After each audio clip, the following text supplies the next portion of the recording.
All right. Rams at Falcons, which I think my favorite storyline right now is the fact that the Falcons can actually tie for first place in the division by the end of this season if they get a few more wins, which is just so Falcons to do. Right now, the line sits at about Rams -7.5 with a total of 49.5. I will give it to you. What do you like in this game? Yeah, actually, if the Falcons were to win their final 2 games, then that would clinch the division for the Panthers. That's part of why the Bucs and Panthers game opens our play on Saturday. They need to have that game happen before the Falcons game. Otherwise, Atlanta might have accidentally determined the winner of the division just because of all the wonky tiebreaker stuff. Kind of a fun game, honestly. I think we're going to get some points in this one. We get Kirk Cousins on a Monday night. We know about that style. Although I admit, 4-11 ATS now, not exactly good, but has covered 4 of the last 6 Kirk Cousins and won 5 of those 6. I think the Falcons are going to move the ball and score some. Their offense has been pretty good with Kirk, top 10 by DVOA. The run offense has been especially good. The Rams have been good against the run. They've faced this year 3 top 10 rushing offenses by DVOA, 19 points a game allowed, 3-0, average running back 22 for 95. That's fine. They're going to take that. If they do that, they will win this game. Rams have also been really good against tight ends and running back receptions. That sets up well against Atlanta as well.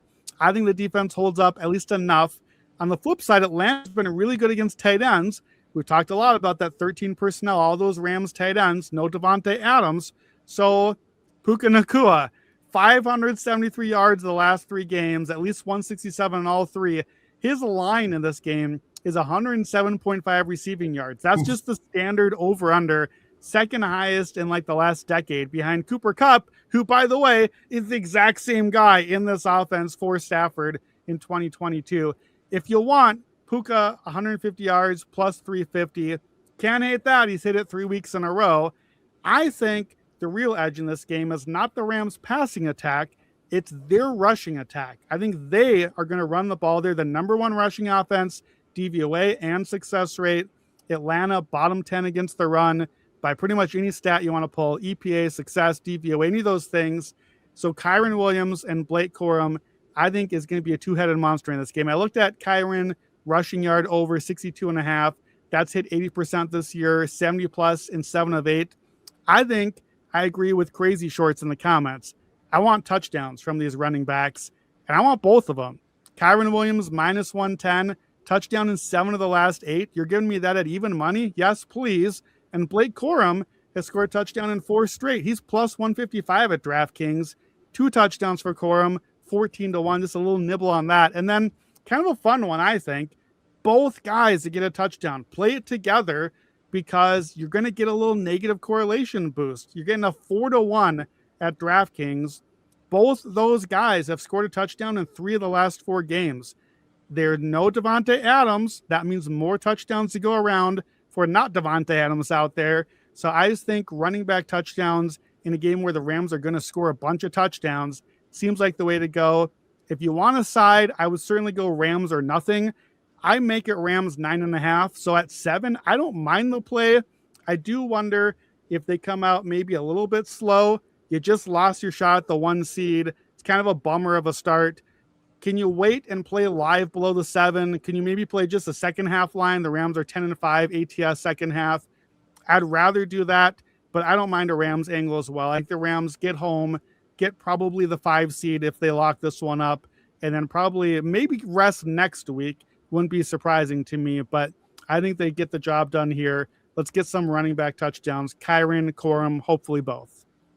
Yeah, my only scared point on the running backs of the Rams is like, are they going to try to give Stafford some stats? Like, does that matter to them? Like, they know he's on the verge of the MVP. It feels like a very stupid thing to consider.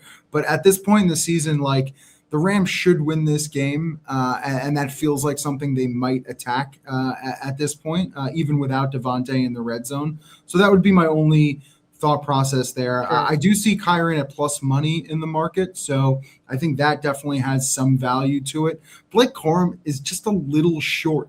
Like, usually we've seen him at higher odds to score touchdowns, but because he's been so efficient in that market recently, that number has really come down. So anything at plus money, I'm all over Kyren. I completely get it. Like, usually in that goal line slot, They're not going to sneak it with Stafford, and it's usually Kyron who gets the carries. So I completely think that is a good angle. My bets for this game, let me give you two trends that I thought are kind of interesting. So McVay is 32-19 against the spread off of a loss. It's the best record for any coach since McVay entered the league in 2017. Usually pretty good. Also, usually not laying 7 on the road. So a bit of a different spot there.